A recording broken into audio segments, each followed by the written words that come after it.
Essa mesa intitula-se Utopias da Burguesia Ascendente, seria composta por Juan Rojas e será composta por Martim Koval. O Juan não pôde vir, a princípio a gente ia ler o texto dele, mas achamos por bem e pelo andar da hora não ler, ficaria uma comunicação um pouco diferente, um pouco estranha, e optamos por fazer a comunicação do Martim, e o texto do Juan, obviamente, será publicado na sequência. Eu passo a palavra para o Martim y desde ya agradeço a presencia de él. Bueno, muchas gracias.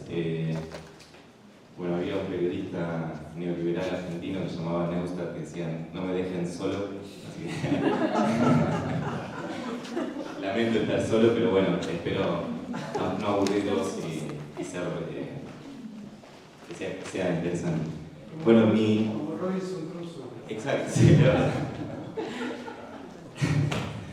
Mi exposición va a estar dividida en dos partes. En una primera parte voy a tratar de hacer una aproximación al género de las robinsonadas sobre el que vengo trabajando hace algunos años desde una perspectiva marxista, en parte en el marco del trabajo para una entrada en el diccionario que presentaron ayer Miguel y Mariela. Y después, en una segunda parte, voy a presentar un romance que se acaba de publicar en España, que traduje, que es un romance de finales del siglo XVIII de un autor alemán llamado Bessel, que voy a hacer una pequeña presentación de este romance que constituye un importante estadio en la historia del desarrollo del género de las robinsonadas, y que es absolutamente desconocido, calculo que en Brasil también, en el ámbito de habla hispana por lo menos es un autor inédito, creo yo, si no me equivoco. Bueno, respecto de las robinsonadas. Robinson Crusoe, el náufrago que reproduce la civilización occidental sin más ayuda inicial que la de su mente, sus manos y algunos utensilios rescatados del naufragio, encarna como ningún otro héroe de la literatura universal el mito del individualismo moderno, en palabras de Ian Watt, forjado en una Inglaterra en vías de convertirse en la mayor potencia industrial. Su historia, contada en vida y extrañas y sorprendentes aventuras de Robinson Crusoe de Daniel Defoe, de 1719, se inspiró en la de una persona real, Alexander Selkirk, y tuvo un éxito comercial inmediato. El término robinsonada es usado por primera vez en el prólogo al primero de los 4 libros de la novela La isla Felsenburg de 1731 de Johann Gottfried Schnabel. Allí, en este prólogo, el editor ficticio llamado Kisander defiende su publicación diciendo que no se trata de una robinsonada más, con lo que delata la saturación de un mercado literario que solo en Alemania vio aparecer unas 25 robinsonadas solo entre 1719 y 1731, es decir, en el lapso de una década.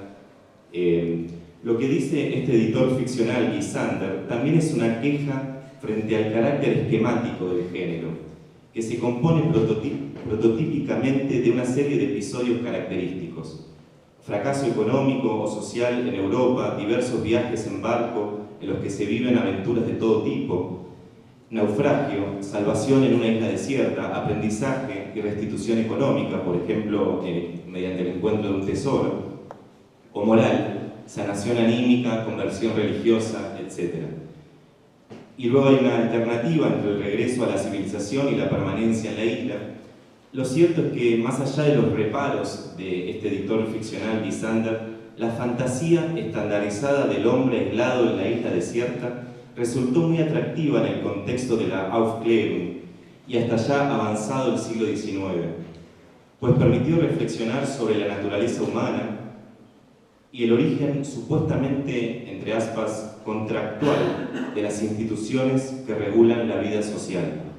La robinsonada no solo gozó entonces de fama literaria, sino que generó gran interés en ámbitos tan diversos como la economía, la historia, la antropología, la pedagogía y un largo etcétera.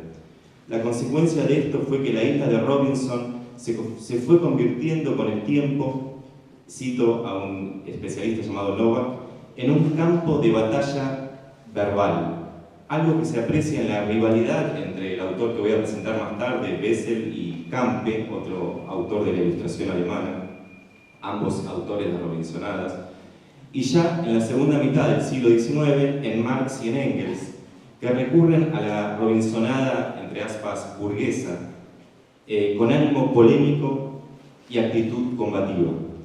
En 1857, Marx, con bastante sarcasmo, utiliza el término Robinsonada para criticar, me refiero a la crítica de la economía, a la introducción a la crítica de la economía política, para criticar a los economistas burgueses, en particular a Smith y Ricardo, y en general a los, cito, historiadores de la civilización, dentro de los que se incluye a Rousseau, cito de Marx. El cazador o el pescador solos y aislados con los que comienzan Smith y Ricardo pertenecen a las imaginaciones desprovistas de fantasía que produjeron las Robinsonadas del siglo XVIII. Lo mismo vale, cito, para el contrato social de Rousseau, que pone en relación y conexión a través del contrato a sujetos por naturaleza independientes. El individuo no es concebido por los, según Marx, profetas del siglo XVIII, cito a Marx, como un resultado histórico, sino como un punto de partida de la historia, como conforme a la naturaleza en cuanto puesto por la naturaleza y no en cuanto producto de la historia. Para Marx, con todo, el interés por los comienzos incorruptos, presociales, no implica una añoranza de un paraíso perdido, el vínculo primigenio con la naturaleza, sino que es una fundamentación teórica de la sociedad de libre competencia, que, cito, en el siglo XVIII marchaba a pasos de gigante hacia su madurez, y para la que, cito, cada individuo aparece como desprendido de sus lazos naturales, que en las épocas históricas precedentes hacen de él una parte integrante de un conglomerado humano determinado y circunscrito. En este sentido, la Robinsonada cumple una función ideológica para Marx, en tanto legitimación de la sociedad burguesa naciente. Marx es lapidario respecto de esta concepción. Dice muy sintéticamente: individuos que producen en sociedad, o sea, la producción de los individuos socialmente determinada. Este es, naturalmente, el punto de partida. La idea de la producción individual y del origen individual de la sociedad es tan absurda como pensar que el lenguaje pudo haber surgido mágicamente en los individuos aislados. En el mito del robinsonismo, pues el blanco de ataque no lo constituye la novela de Defoe, sino el modo predominante de leerla entre los economistas, Marx critica en efecto, y cito a un autor argentino, se llama Ricardo Piglia, la idea del grado cero de la sociedad, que está en la base de la noción de contrato social y de las Robinsonadas. En El Capital, Marx recurre nuevamente con sorna al Robinson Crusoe. En la Robinsonada, una forma de producción no basada en el intercambio de mercancías, las actividades que realiza el frugal, en términos de Marx, náufrago, un hombre independiente, cito a Marx, funcionan como ejemplo arquetípico del trabajo humano en cuanto determinante principal del valor. A la vez, su situación le sirve a Marx para describir la forma socialista de producción, que sería una extrapolación a todos de lo que en la novela de Defoe es disfrutado por un único hombre, la unidad de producción y consumo. Cito a Marx: imaginémonos una asociación de hombres libres que trabajen con medios de producción colectivos y empleen conscientemente sus muchas fuerzas de trabajo individuales como una fuerza de trabajo social. Todas las determinaciones del trabajo de Robinson se reiteran aquí, solo que de manera social en vez de individual. En Anti-Düring, 1877, Engels corre el foco de la ocupación con la Robinsonada, que le sirve para polemizar con la elevación de la violencia a principio inaugural u originario en la historia por parte de Eugen von Düring. Teniendo en mente la Robinsonada, Düring ilustraba, y lo que es mucho peor, explicaba razonadamente, entre aspas, una supuesta escena primordial en la que se habría configurado de una vez y para siempre el esquema de sumisión de un hombre a otro, es decir, la relación amo-esclavo. Sobre todo Engels se basa en el texto de Düring, Curso de Economía Política y Social de 1873. En esta se escondería, en la relación amo-esclavo, ¿no?, se escondería algo así como una violencia original sobre la que se erigieron para Düring el conjunto de las relaciones económicas y sociales vigentes, incluso en las sociedades capitalistas contemporáneas, en la que aquella persistiría, sí, la relación de violencia, aunque solapada y camuflada. La violencia es así una categoría metafísica o, en todo caso, un fenómeno prehistórico, independiente de las relaciones de producción e intercambio, que, como explica Engels, son históricamente variables. En este contexto, Engels, siguiendo la lógica de Düring, remite sarcásticamente a Clouseau y Viernes, Sexta-feira, ¿no?, como los nuevos Adán y Eva, o mejor dicho, Adán y Adán. Y leo de Engels: Adán, que en este caso se llama Robinson, manda, pues, inmediatamente a un segundo Adán, llamado Sexta-feira, a que se ponga a trabajar febrilmente. He ahí el origen del sistema económico y de la desigualdad social. Todo se retrotrae en última instancia a la inclinación natural por la dominación del otro, a la, cito, opresión, la violencia. Engels se extiende sobre esto diciendo que para Düring, cito, el asunto está ya probado por el célebre pecado original con el cual Robinson sometió a Sexta-feira. Fue un acto de violencia, es decir, un acto político. Y como esa opresión constituye el punto de partida y el hecho fundamental de toda la historia pasada, y como la tal acción ha sido inoculada de injusticia por el pecado original, y puesto que en esta opresión originaria se basa toda la propiedad violenta vigente hasta hoy, es claro que todos los fenómenos económicos tienen que explicarse por causas políticas, o sea, por la violencia. Y el que no se contente con eso es un reaccionario disfrazado, dice Engels. Frente a esto, Engels vuelve al romance de Defoe para demostrar tres cosas. Uno, que Robinson no somete a Sexta-feira por ansias de poder, sino por provecho económico. Dos, que Robinson se impone sobre Sexta-feira con la ayuda de su tecnología. Tres, que la esclavitud de Sexta-feira solo es posible porque Robinson posee los medios para que el primero trabaje y viva. Cito: antes de que sea posible la esclavitud, tiene que haberse alcanzado ya un cierto nivel de producción y tiene que darse cierto grado de desigualdad en la distribución. Recuerda Engels. Esta refutación de Düring con las armas de la crítica literaria apunta a la sobredeterminación de lo político por lo económico. En ella, por lo demás, Engels reproduce la teoría marxiana de un modo muy claro, aunque también, como se ha señalado, muy esquemático. En esto último reside o residiría la significación positiva de la anti-Düring para los líderes de la Segunda Internacional y la conformación posterior de la ortodoxia marxista. El uso de la noción de Robinsonada que hacen Rosa Luxemburgo en su artículo La acumulación del capital de 1912 y el Lukács de Historia y Conciencia de Clase, se retrotrae siempre al famoso pasaje de los Grundrisse de Marx. Por eso no me voy a detener mucho en ello. En su artículo o romance de 1934, incluido en Escritos de Moscú, Lukács ve en el optimismo y la laboriosidad de Clouseau un indicador de, cito a Lukács, la relación positiva de Defoe con su tiempo, con su clase social, la burguesía, que lleva a cabo la gran transformación de la época. Lukács afirma que en el periodo en que la burguesía se vuelve la clase dominante a nivel universal, se acentúa su principio progresista, activo. Es por esto que Lukács llama la atención acerca de, cito, cada palada o asada con la que Robinson violenta en su isla a la naturaleza, sometiéndola a la civilización, que sería parte de ese principio activo positivo de la burguesía, ¿no? Ascendente.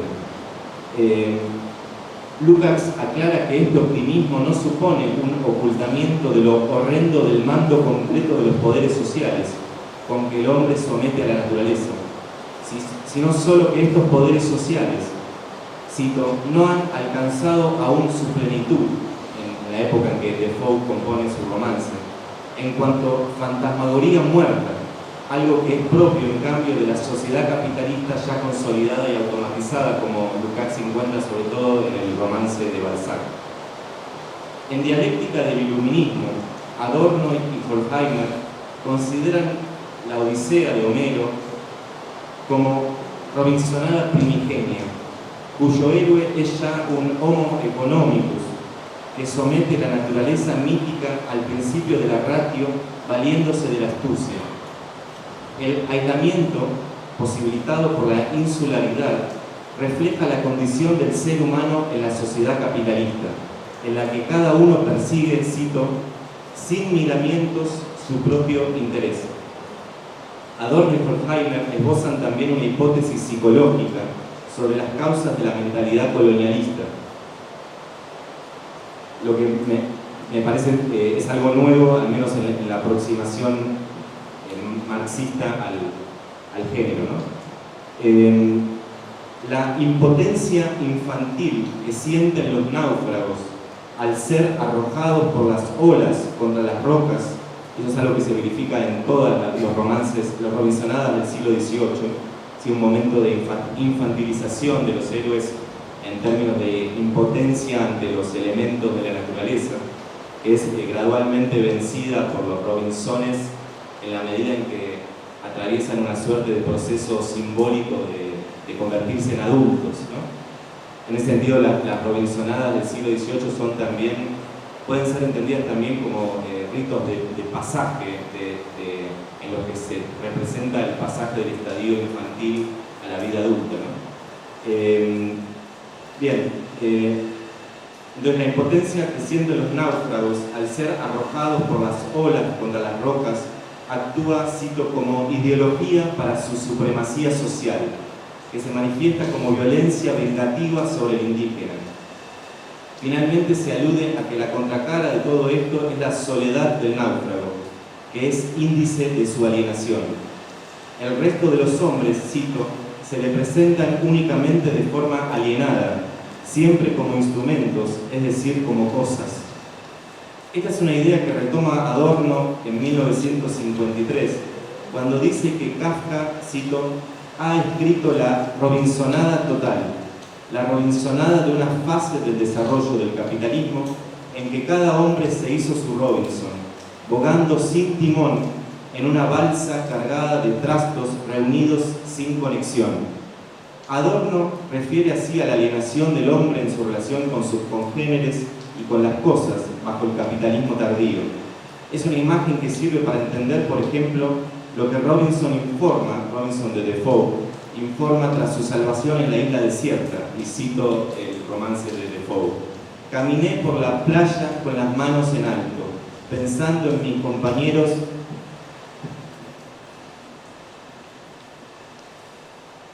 que se habían ahogado. No se salvó ni un alma, salvo yo, pues nunca más volví a verlos, ni hallé rastro de ellos, a excepción de 3 de sus sombreros, una gorra y 2 zapatos de distinto par. Así se entiende la idea de distinto par, ¿sí? El detalle de los 2 zapatos que no hacen par puede ser interpretado como expresión de un desastre civilizatorio. Es extrapolable así al carácter incomprensible o a la falta de sentido del mundo contemporáneo, al que el individuo se enfrenta como a una realidad cosificada o muerta.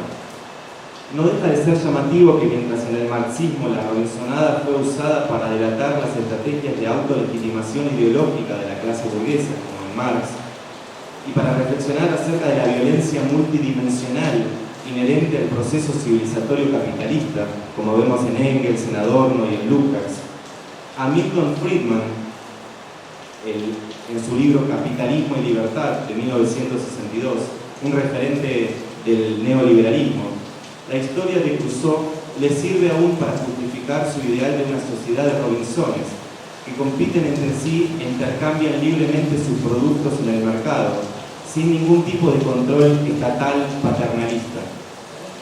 El poder subyugante del self-made man, al que remite el sueño de Milton Friedman, continúa muy vigente. Por ejemplo, podemos pensar en la vitalidad y aceptación generalizada de la meritocracia, que no es sino un mecanismo de legitimación de la desigualdad social. En el marco de los estudios postcoloniales, ya termino con esta parte, no sé cuánto tiempo tenemos, si no tenemos tiempo. En el marco de los estudios postcoloniales, Edward Said recuerda que Robinson Crusoe es ante todo un agente de una empresa imperialista.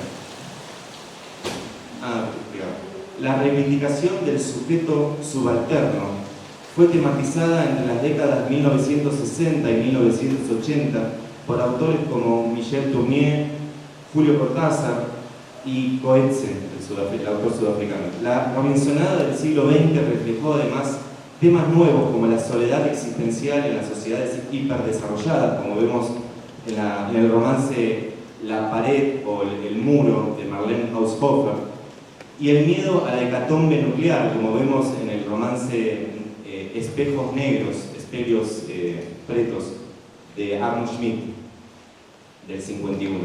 No obstante, es posible que el atractivo que la Robinsonada sigue teniendo resida en que, como sugiere Jameson, al analizar la trilogía marxiana de un autor llamado Robinson, justamente, llamativamente, por momentos nos hace fantasear con la posibilidad utópica de un, cito a Jameson, comienzo absolutamente nuevo.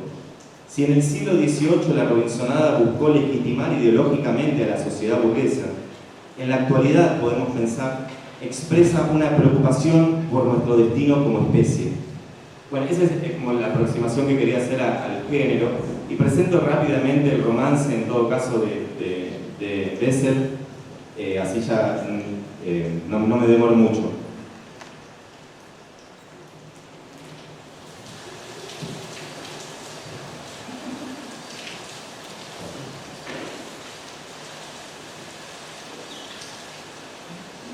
Bueno, seguramente Bessel sea, como decía, un autor desconocido.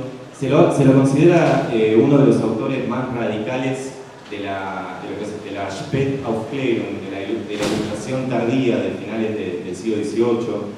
Un autor que fue muy prolífico y que, sin embargo, escribió solo durante unos 12 años de su vida una serie de romances, contos, piezas teatrales y ensayos muy importantes. Por ejemplo, yo simplemente quería mencionar su ensayo sobre el entendimiento,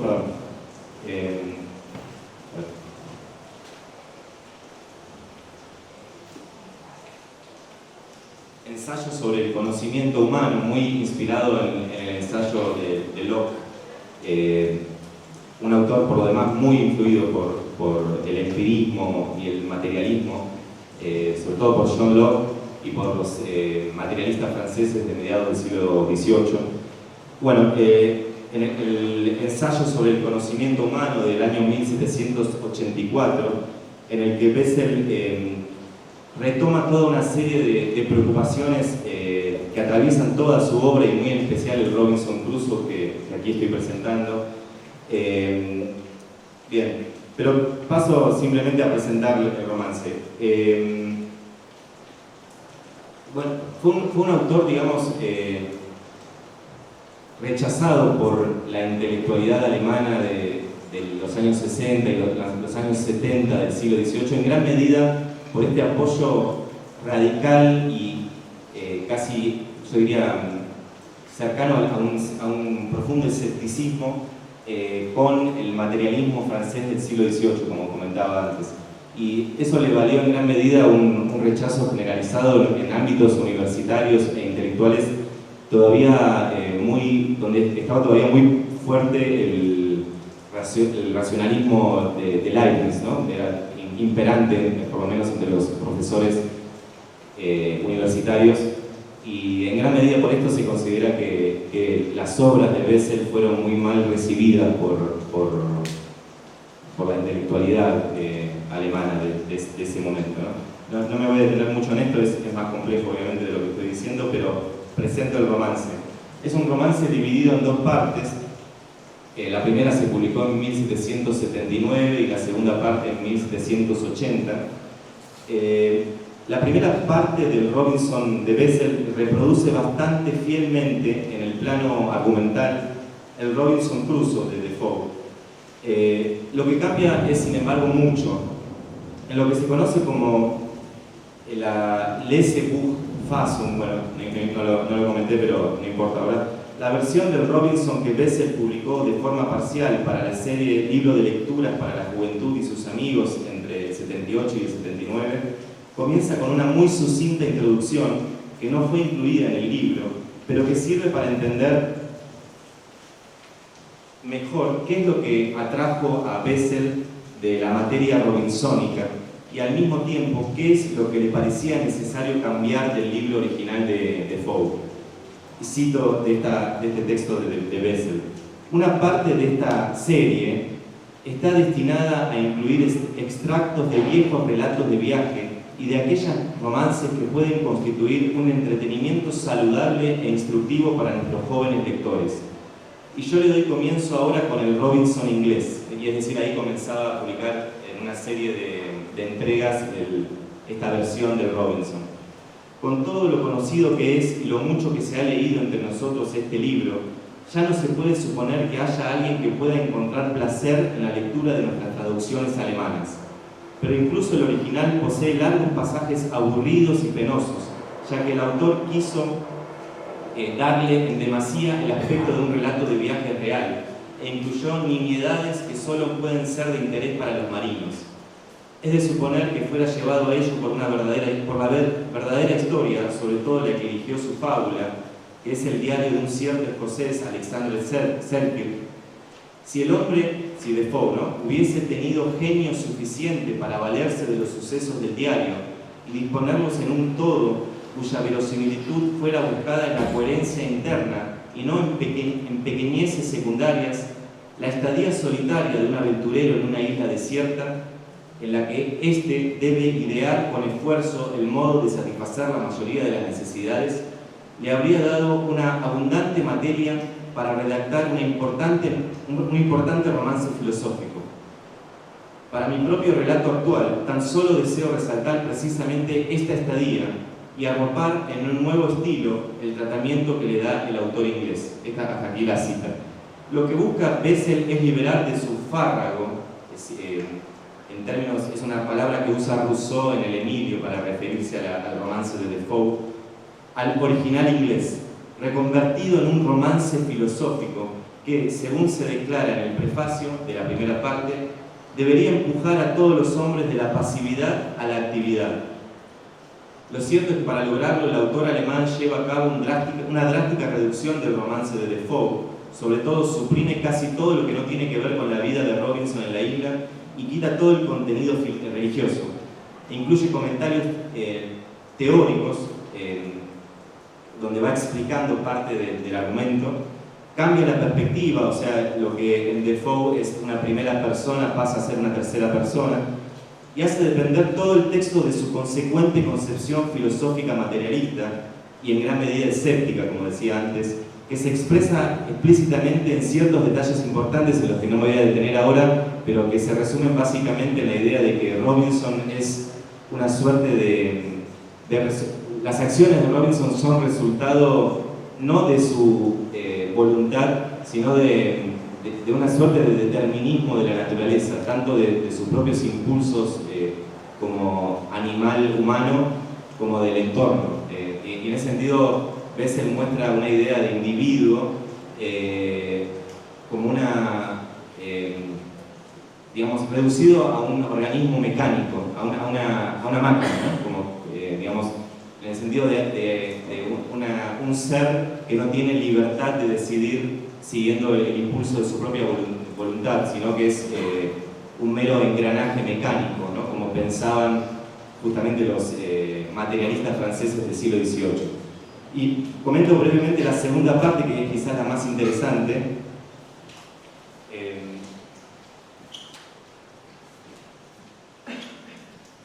Bueno, en la segunda parte del romance, que toma como referencia inicial las nuevas aventuras de Defoe, Bessel hace regresar a Robinson a la isla, luego de su estadía en Inglaterra, para organizar la colonia, igual que Defoe en esto, ¿no? En la medida en que ya no se trata de la existencia solitaria del héroe en su lucha contra la naturaleza, surge ahora la posibilidad de abordar aspectos propios de una Robinsonada de grupo, como pueden serlo el tipo de gobierno, la ley, la propiedad, la división del trabajo y la desigualdad social, la religión. Además, el autor tendrá la ocasión de reflexionar sobre el cuarto estadio de desarrollo de la humanidad en una conceptualización donde Bessel retoma la ilustración escocesa, sobre todo a Adam Smith, la era del comercio y la industria. En el nuevo prefacio a la segunda parte, Bessel resume el contenido y el sentido de esta reelaboración. Y cito a Bessel: la segunda parte, que se ocupa de la historia de la colonia durante la estadía de Robinson en Inglaterra, luego de su regreso a la isla y tras su muerte, ofrece ejemplos de las transformaciones en el estado de la sociedad y de las invenciones que emergen de la asociación. Un reducido grupo de gente es guiado por la necesidad, la casualidad, la pasión y el ingenio a los diversos tipos de subordinación, a la introducción del poder judicial, a variadas constituciones políticas, a la diferenciación patrimonial de ocupación instrumental, al comercio, el dinero y el procesamiento de los productos naturales, crece hasta erigirse en un estado organizado y muere. Bueno, no voy a comentar en detalle, pero es muy llamativa la segunda parte del romance de Bessel, donde Bessel hace volver a Robinson a la isla. Luego Robinson, antes de morir, deja allí a su hijo, que se convierte en una suerte de tirano, y la sociedad va evolucionando en una suerte de transición de un estado de dominación a otro estado de dominación, ¿no? Donde todo el tiempo sale a la luz la codicia humana, ¿no? Como algo inherente a su naturaleza. Luego llega un momento en que se descubre oro en la isla. Eso hace que los españoles estén interesados en su conquista, que finalmente sucede. Y luego se llega a un estadio de guerra de todos contra todos. Bessel retoma ciertas ideas de la naturaleza humana de Hobbes, ¿no? en esa parte del romance, y que termina en una destrucción de todo el resto de vida humana sobre la Tierra.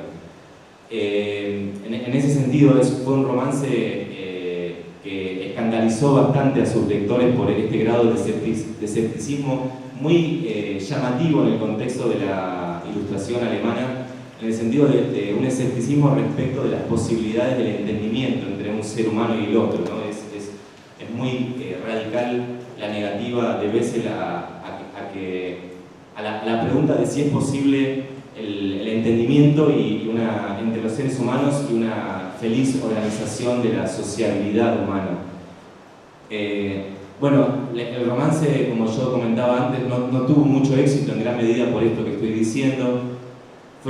Pasó prácticamente al olvido durante casi un siglo y medio, hasta que fue redescubierta a mediados del siglo XX. Yo creo que no casualmente por Arno Schmidt, este autor que yo mencionaba antes.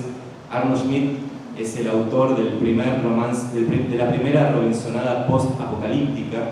Es un romance, como yo comentaba antes, Spelios Pretos, de mediados del siglo XX, donde se trabaja la idea de un Robinson que es el único sobreviviente a una tercera guerra mundial. Como digo, entonces este autor, a mediados del siglo XX, Schmidt, redescubre, por así decir, al olvidado Bessel. Y la primera edición crítica de la obra de Bessel se publicó recién hace 4 o 5 años en Alemania. lo cual me parece que habla también de la actualidad de este autor tan rechazado en el contexto de la Spätaufklärung, pero que me parece que también habla de preocupaciones que son cada vez más actuales para nosotros. Bueno, gracias por la atención.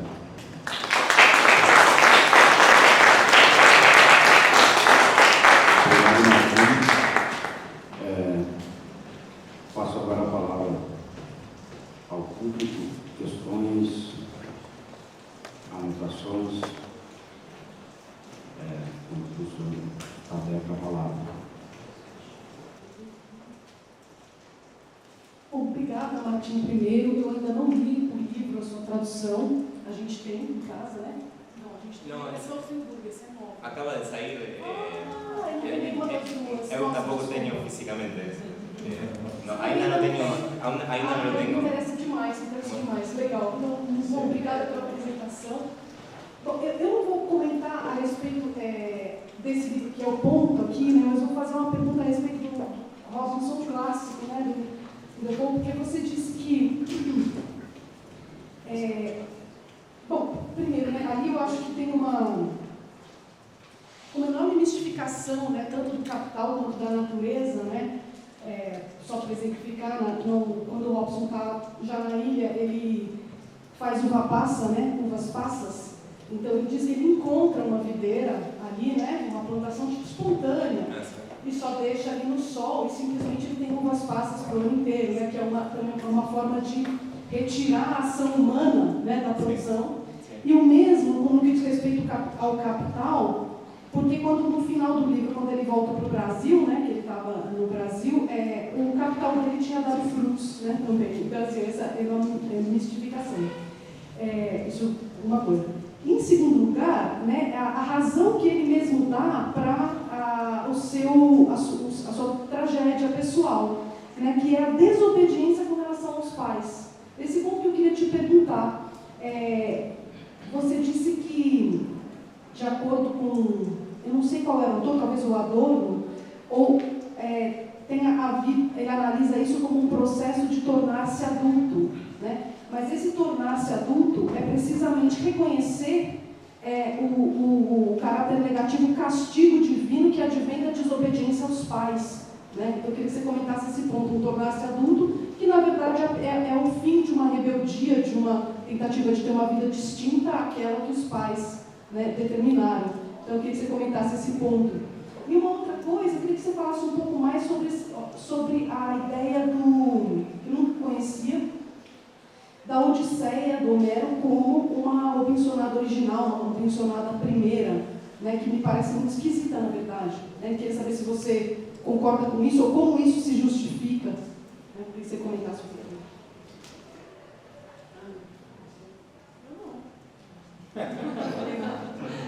Já foram 3.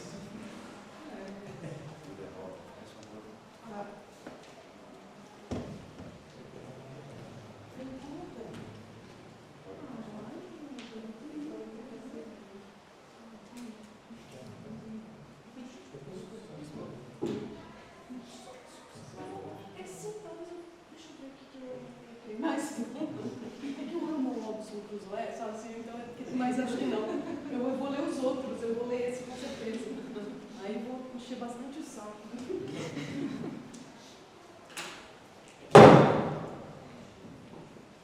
Bueno, muy obrigado por la pregunta. Comienzo por la segunda pregunta.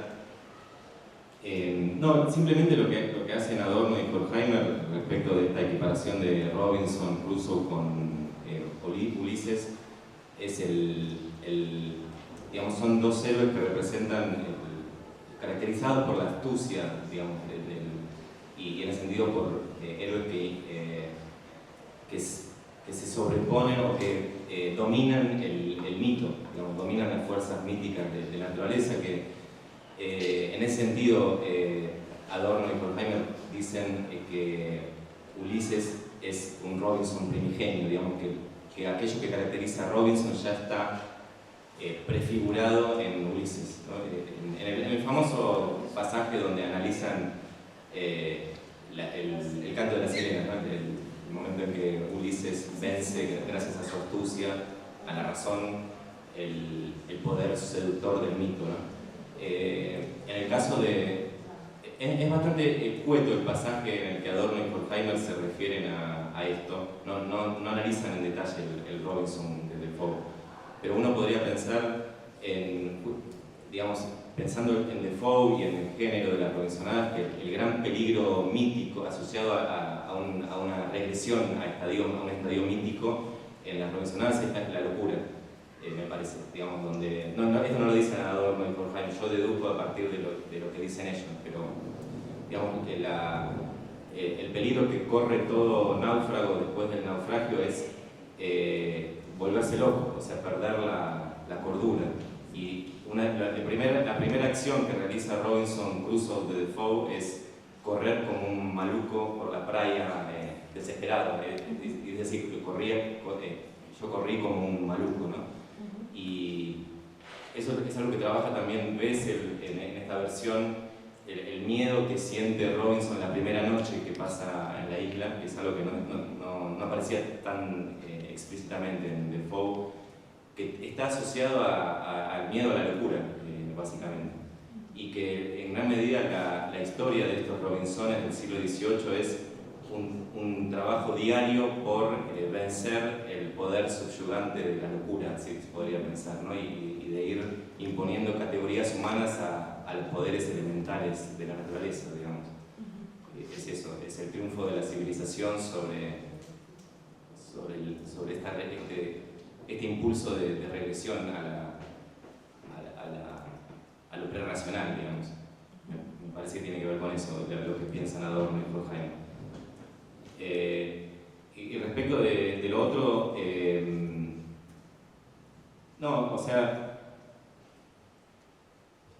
yo no sé en qué medida ese rechazo inicial de los padres, que es lo que es un sentimiento de culpa, ¿no? que acompaña a Robinson durante toda su existencia, digamos, en la isla. Me parece que Adorno y Horkheimer por lo menos no piensan en ese hecho, digamos, en la desobediencia, digamos, como un gesto del joven que busca convertirse en adulto. No sé, yo creo que hay como también una dicotomía en los náufragos en todas las robinsonadas del siglo XVIII, entre esperar. Hay como dos alternativas. Una es no aceptar el destino del náufrago y quedarse en la playa esperando a ver si ven un barco que los salve, que es una actitud típicamente infantil, en el sentido de que esperan que el auxilio llegue fantásticamente desde fuera, sin que ellos hagan nada por conseguirlo. Y la otra alternativa, que es la que van adoptando los diferentes náufragos, es abandonar la playa e irse a vivir a una zona mejor de la isla, y eso supone asumir la responsabilidad de la propia existencia, ¿no? de garantizar la propia existencia y de salvarse por los propios medios, ¿no? Que ahí se origina el mito del self-made man, justamente, ¿no? Que es un volverse adulto solo, ¿no? Sin más auxilio que el propio intelecto y la propia fuerza de trabajo, digamos. Creo que es eso. Y una cosa más sobre esto que vos mencionabas de que hay, en el caso de Defoe, crece cebada sin que él la plante, ¿no? A eso te referías, que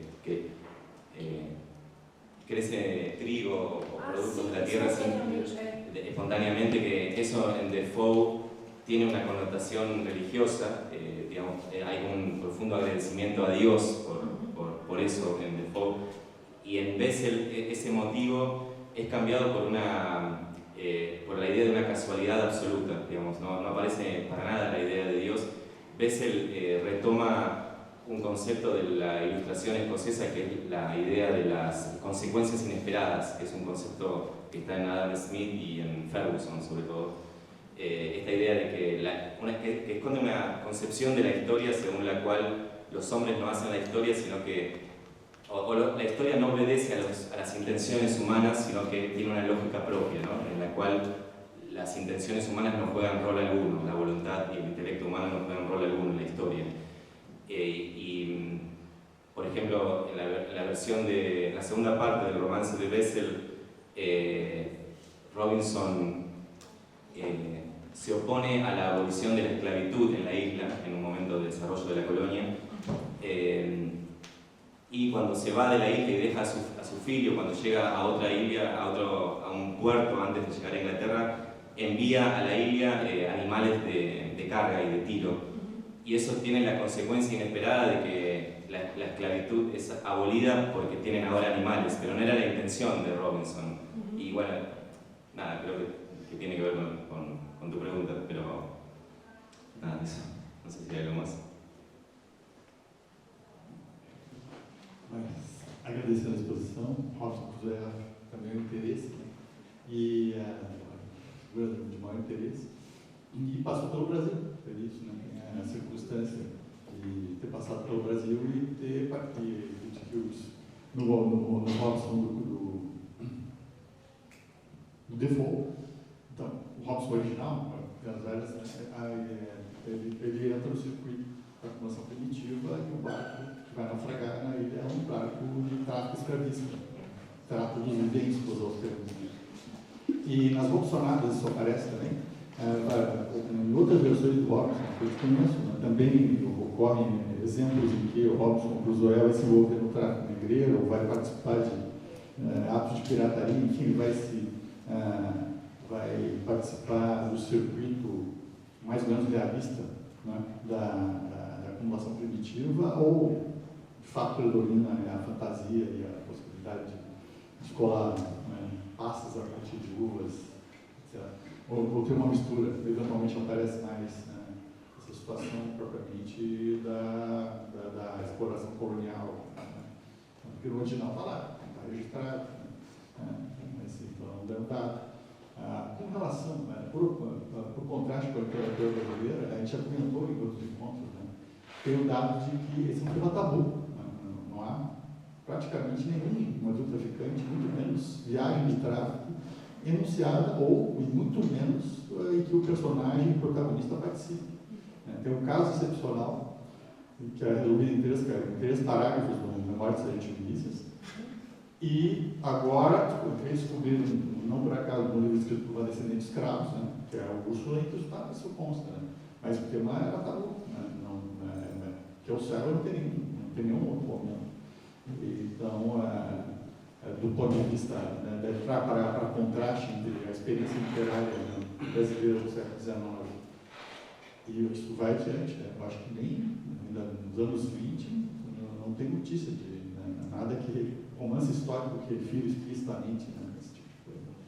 Enquanto no Robinson Crusoe, nesse sentido, no Defoe, isso está presente, né, porque a piada aquela que era daí transformava o Robinson Crusoe do Defoe também numa espécie de grande patriarca da literatura brasileira. Né? Então, é interessante ser levado no ponto da contingência histórica. Né? Muito obrigado, Homero, por la pregunta. Sí, en el siglo XVIII en realidad hay Robinsonadas de todo tipo. No sé, por ejemplo, en Bessel, la primera parte del romance de Bessel es una reescritura del romance de Defoe y retoma todos los episodios que aparecen en el romance de Defoe, incluido el tráfico de esclavos y la plantación, el episodio de la plantación en Brasil. Eso está presente, no de la misma manera, pero está presente, digamos. Lo que hace Bessel es, como yo había comentado, relatar esos episodios desde una tercera persona que es muy irónica respecto del héroe de Defoe. No lo critica de una perspectiva antiesclavista para nada el narrador, pero sí lo pinta como un hombre codicioso, ¿no? Como alguien codicioso, algo que no está, por supuesto, en la versión de Defoe. Hay como un distanciamiento crítico, pero que en el caso de Bessel no tiene que ver con una perspectiva anticolonialista ni nada por el estilo, sino con su concepción del alma humana. No cree en Bessel en el alma humana, pero del ser humano como alguien que solo busca su beneficio personal, ¿no? Como esa idea destructiva y codiciosa inherente a la naturaleza humana. Y después hay otros romances robinsonadas del siglo XVIII que no toman para nada ese motivo y que de hecho son también críticas respecto de eso, digamos, del sometimiento de un hombre a otro a través del vínculo esclavista, digamos. Por ejemplo, el romance de Schnabel que comenté, que es una utopía, que comenté, yo trabajé sobre eso en otro evento, que es una utopía donde aparece la figura de un patriarca que organiza la isla, pero donde no hay una relación para nada de esclavismo, sino de cooperación socialista, podría decirse, o digamos en el sentido de que hay una producción social y un consumo social de los bienes. En ese sentido hay una diversidad de tratamientos de esse motivo, digamos, que você pergunta. Tem uma, é diferente, não se trata propriamente da escravidão e da submissão, também isso, mas é do tráfico, né? O tema do tráfico, né? Isso que a escravidão e relações de escravidão e de senzala, etc., aparecem nos romances brasileiros, né? O que não aparece é muito raro, não aparece, é muito raro, ou só com referência, é a cena mesmo do envolvimento do tráfico, né? Isso é que é tabu, uma espécie de tabu, né? Então é legal saber que o quanto isso é assunto, não, como isso está para ser revelado, né, estudado. O Machado, naquela crônica de 13 de maio de 88, ele fala, olha, vão poder queimar todos os documentos, isso e aquilo, mas não vão poder apagar o navio negreiro do Heine. Sabe essa crônica que o Machado fala isso? Justamente nisso, assim, nessa perspectiva de isso não aparece, mas houve quem registrou, né, o tráfico. Ele refere ao navio negreiro do Heine. Isso não vão poder queimar. E aí, o Castro Alves escreveu o navio negreiro dele, em parte a partir do Heine também. Mas eu deixo o Castro Alves de fora de propósito, a minha provocação, né? Porque é uma narrativa, mas é poesia. E no romance, na disposição realista propriamente, né, de contar isso, supostamente isso estaria incorporado enquanto motivo relevante, não aparece. Ou alguém descobriu, agora vai começar a descobrir. Né? Esse caso da Úrsula é notável. Então é legal saber o quanto isso já apareceu ou não, né? Foi captado no século XIX. Sí. También otra cosa que ocurre, sobre todo a partir de Rousseau, a partir de la recepción de Defoe en Rousseau, es que hay como una progresiva concentración de los autores de Robinsonadas en la existencia en la isla misma, ¿no? Como que hay como un desinterés por todo lo que antecede y lo que viene después de la estadía en la isla, en un proceso a partir de finales del siglo XVIII de transformación del género para un público infantil, digamos, que lo vemos en el romance el Robinson suizo, por ejemplo, de mediados del siglo XIX, que incluso termina teniendo una versión en Disney, ¿no? En el siglo XX, digamos, como una transformación del género para un público infantil que hay un corrimiento al respecto también de esa tematización del tráfico esclavista, por supuesto, ¿no? Y de esa violencia.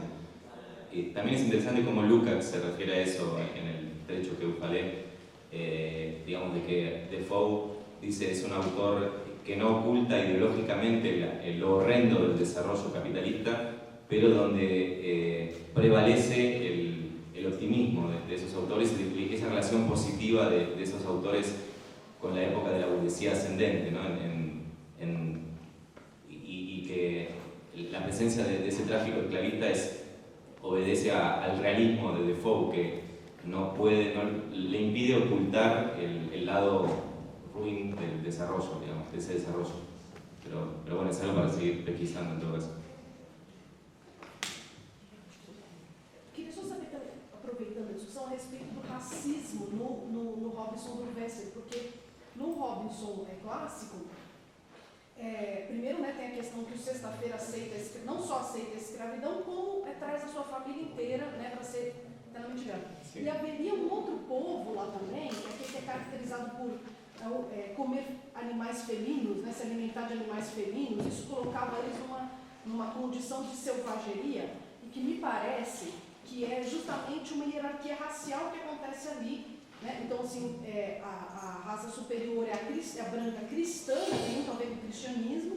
Em seguida vem a raça do Sexta-feira, que pode ser escravizada, sim, e vem um outro povo que não é sequer apto à escravização, né? Então, me parece que tem ali também uma construção de hierarquia racial. Sim.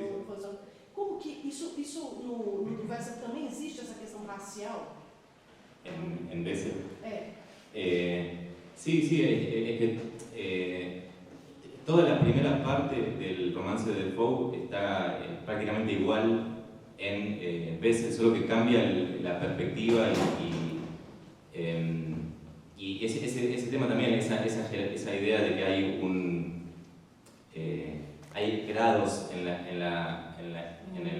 entre los indígenas, aparece también así. Sí, no hay, me parece, en Wessel un cambio en ese sentido respecto a la cuestión racial, para nada.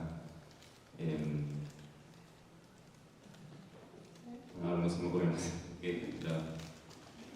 Martim, Sim. você... eu falei. Eu disse que eu queria tomar cerveja, mas eu fiquei aqui me segurando. Você disse que o Robson do Wessel entrou no ostracismo, por assim dizer, e depois um autor chamado Schmidt, Arnold Schmidt, faz ele reaparecer. Eu não peguei que época é que isso... Arnold Schmidt en la década de 1950, después de la posguerra, digamos, la segunda posguerra. Isso é bem interessante. Você disse que essa segunda parte do Wessel tem uma presença de uma perspectiva do tipo do Hobbes e a ideia do estado de natureza, certo? Né? Sim. Eu fiquei pensando, a gente lê muito Hobbes pela perspectiva, o clássico é o Leviatã, né? Mas aí, como você falou aí dos anos 50, portanto, eu fiquei pensando, tem uma figura muito próxima da escola de Frankfurt, que é o Franz Neumann, que retoma a outra figura mitológica, bíblica, que é o Behemoth, né? Não, o Franz Neumann escreve um livro em 42 sobre o nazismo, e ele toma a outra figura bíblica que não é o Leviatã, e que o Hobbes tinha escrito este livro também, do Behemoth, para falar sobre a guerra civil inglesa, então sobre o estado de anomia, etc. Então, assim, de um lado, o Leviatã é a figura que resolve o problema do estado de natureza, e o Behemoth seria justamente o oposto, né? O Neumann toma esta figura para descrever o que é o nazismo, né? Então, e isso tem me remetido muito, porque parece para nós essa figura é muito importante. A gente tem tentado achar um nome para fascismo, para as coisas que estão acontecendo, que é literalmente essa figura que eu acho crucial na perspectiva do Neumann, que é diferente, por exemplo, de uma Hannah Arendt, para o qual o nazismo é totalitário, portanto é um grande Estado. E ele vai dizer que literalmente o nazismo tem muito mais a ver com o esvaziamento da perspectiva do Estado, mas o cumprimento de suas funções por outras estruturas. Então, me pareceu muito instigante você dizer que essa segunda parte do Robson, do Wessel, lida com isso e que volta nos anos 50, já do século XX, porque talvez para nós, você tendo traduzido esse trabalho, ele se torne para a gente também muito relevante para a atualidade. Se você pudesse falar mais um pouquinho, a gente falou bastante sobre o capitalismo, o clássico, não sei o quê, mas dessa atualidade possível do romance. Bueno, muito obrigado. No conozco el libro que você fala, vou pesquisar, pero no, en la segunda parte aparece en evidencia la concepción de la historia que tiene Wessel, que es una idea de la historia donde está siempre el peligro del abismo de la destrucción total, digamos, hay digamos, y todo el tiempo aparece esa amenaza, digamos, que de hecho se termina por concretar la destrucción total de la vida sobre la isla. Eso me parece, el hecho de que juegue Wessel con esa posibilidad o que aparezca como en el horizonte de posibilidades la destrucción total, es lo que yo encuentro de actual y que me parece que es lo que le interesa a Arnold Schmidt en un contexto posterior a las guerras, a las bombas atómicas, digamos, básicamente, que es lo que trabaja Arno Schmidt en su propio romance, en su propia Robinsonada post-apocalíptica, digamos. Creo que eso es como Esperios Pretos, sí. Que, bueno, no, nada, me parece que ese escepticismo radical, digamos, que aparece en Bessel es lo que tal vez sigue interpelando y que hace que sea un romance mucho más actual que quizás que el romance de Defoe, que quizás ya queda un poco más anticuado, tal vez por la religiosidad que tiene ese texto, ¿no? por no sé, el simbolismo religioso y que quedó más lejano esa idea de Defoe, pero no sé, es eso, pero... Gente, vamos finalizando.